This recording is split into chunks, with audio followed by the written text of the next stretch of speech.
अस्सलाम वालेकुम, मैं हूं लियाकत राज पर। नाज़रीन, पुलिस के अंदर रोटेशन पॉलिसी क्या है, रोटेशन पॉलिसी पर कितना इंप्लीमेंट होता है, सिंध पुलिस के अंदर रोटेशन पॉलिसी के शिकार कौन हुए और कौन शिकार नहीं हुआ, आज मैं आपको बताऊंगा।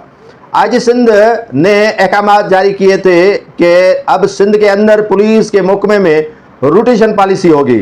इंचार्ज, शीट क्लर्क और दीगर जो अमला है वो 3 साल से एक जगह पर ड्यूटी नहीं करेगा, उसका तबादला 3 साल में जरूर होगा।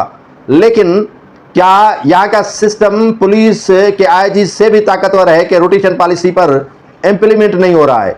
रोटेशन पॉलिसी जो आईजी सिंध ने सिंध पुलिस में उन एहलकारों के लिए जो है वो मुकर्रर की थी जो काफ़ी अरसे से जूनियर क्लर्क भी वहीं हुए, सीनियर क्लर्क भी वहीं हुए, शीट क्लर्क भी वहीं हुए, तो जो पीछे से आने वाले हैं वो कहाँ जाए? एक ही शख्स। और उसके बाद ये यहीं पर बात ख़त्म नहीं हुई, जुल्म यहीं पर जो है वो किनारा नहीं करता।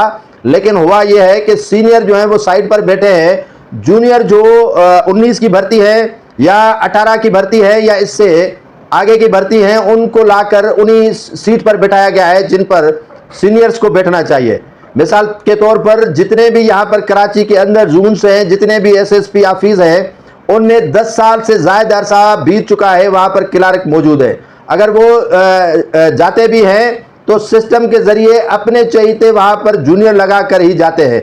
अब जो सीनियर है, मिसाल के तौर पर कोई सीनियर क्लर्क है, सीनियर जो है वो अफसर है, वो जूनियर के नीचे तो काम नहीं करेगा, मजबूरन उसको नौकरी से या तो इस्तीफा देनी पड़ेगी या वो छुट्टी पर चला जाएगा।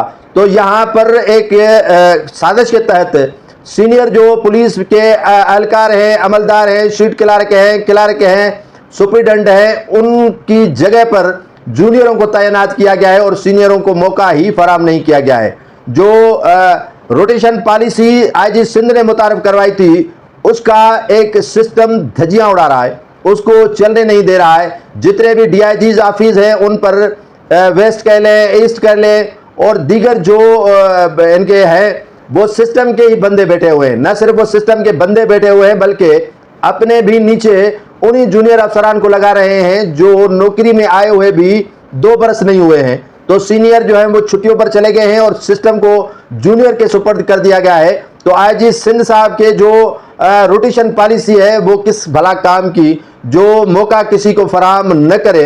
दूसरी बात यह है कि आईजी सिंध ने रिसेंटली 10 SHOs को रिवर्ट और B कंपनी में ऑर्डर किया था, लेकिन अफसोस का मकाम यह है कि उन्हीं ऑर्डर पर आज तक इम्प्लीमेंट नहीं हुई है। शकरुल्लाह को आज भी SHO पनुआकल है और वो न ASI बने, अभी भी सब इंस्पेक्टर के फूल उनको लगे हुए हैं और वहीं पर जो है वो ड्यूटी सरंजाम दे रहे हैं और उन्होंने कराची में आके रिपोर्ट ही नहीं की। इसी तरह दूसरे भी कई एहलकार हैं जो रिपोर्ट नहीं कर रहे हैं, जैसे आईजी सिंध के अहकामात को मानने के लिए पुलिस के एहलकार तैयार ही नहीं हैं।